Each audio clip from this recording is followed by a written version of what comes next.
auga é absolutamente necessária para a vida no planeta, pero tamén é um bem escasso. Como vimos deixar que a xestión de algo tan primordial e limitado quede en mãos privadas? Como se fomentaría a cultura do aforro se iría en contra dos beneficios económicos das entidades privadas? En Pontareas, por exemplo, temos establecido un consumo mínimo de 15 metros cúbicos ao mes.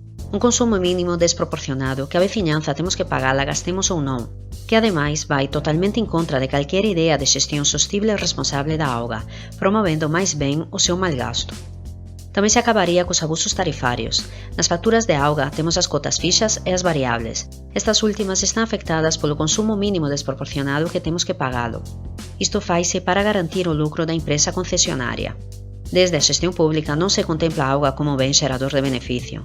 As taxas que pagamos nese caso son para recuperar os costes do servizo.